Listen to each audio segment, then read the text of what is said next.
Welcome to the Ellicottville Historical Society. We're open in the summer from June to September on Saturdays and Sundays from 1 to 4. During Village Festival times, we usually try to open at 10 o'clock to be open for the whole day. We're located on the corner of Washington and Jefferson Street in the 1853 building. Our displays are changed every 2 years, although some displays are permanent. The Holland Land Company was a group of Dutch investors from the Netherlands who purchased all the land in the area known as Western New York today. They hired Joseph Ellicott, for whom Ellicottville was named, as their principal land agent to contract for sale. He first surveyed the area along what was called the Old Chautauqua Road. This road followed along routes 219 and 242 in this area and continued along to Mayville in Chautauqua County. Settlers first arrived in the area in 1815. The first frame house was built by Baker Leonard in 1817, who was contracted by the Holland Land Company to build an inn to accommodate prospective land purchasers. The company refused to accept it due to high cost. The reason it cost so much was because the lumber had to be hauled from the nearest sawmill, which was 11 miles away in Kilbuck, New York.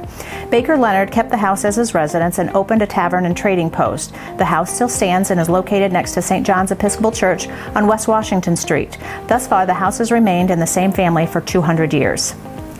Ellicottville was originally established as the county seat of Cattaraugus due to its being the geographical center of the county. The future village was laid out to allow for growth, often lacking in other settled areas. The public square was divided into quarters. The Holland Land Company conveyed 2 lots to the county for the courthouse and the clerk's office, which is the building we're standing in, 1 lot to the school district, and the other lot to the First Church to build a church building. The county seat was moved to Little Valley in 1868 because there was no railroad then in Ellicottville. We not only had settlers from the New England area, but also Irish and German immigrants also came to the area for land and farming. What you see here are representations of early tools of the area's agricultural business. Dairy farming was the main focus of most farms here. Cheese factories sprang up within the distance that farmers could conveniently haul their milk with teams to be made into butter and cheese. In 1902, a condensery milk factory was established in the village. It was purchased by Borden in 1905, and it continued to operate under that company for many years. The photographs here show the Lewis Coit family, who lived on a farm outside the village of Ellicottville in the mid-1800s on Poverty Hill Road. There's a story in the Coit family that Lewis Coit took in a young black boy by the name of Abram Mabee. Regardless of how he arrived in the area, records show that Abram was living here at least by 1855. In 1864, Abram enlisted in the Civil War, was injured twice in battle, and honorably discharged. Afterwards, he returned to Ellicottville, traveling with one of Lewis Coit's sons with the Rice Brothers Circus, and eventually he opened a barbershop in the village and ran that for over 50 years before his retirement in 1919. The alley where he resided is now called Mabee Alley in his honor. So on April 8, 1869, a group of Rochester businessmen organized the Rochester and State Line Railroad to run from Rochester, New York to Salamanca, New York as a means of hauling coal to their city in a quicker and cheaper fashion. It took 8 years to lay the rails to within 5 miles of Ellicottville.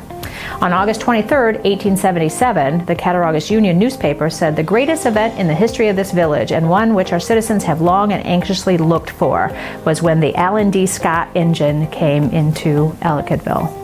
Historically, Ellicottville has always been a center for lumber-based industries because of the large stands of hardwoods in the hillsides.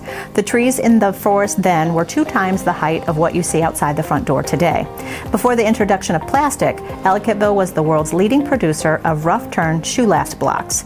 These blocks were the first stage in the development of a form around which leather was shaped to make shoes. Another local company manufactured billets of hard white ash wood for the Louisville Slugger baseball bats. 2 natural resources, hills and snow, turn Ellicottville into a major ski destination every winter. Skiing is now one of Ellicottville's largest industries. The beginnings of this was very modest, with a rope tow first on Fish Hill in 1936 and later Greer Hill. The Ellicottville Ski Club was formed in 1938. There was no skiing during World War II. In 1956, a few of the Ellicottville Ski Club members discovered the current location of Holiday Valley, and a cooperation was formed. Hollymont opened for skiing in 1962 and is the largest private ski resort in North America today.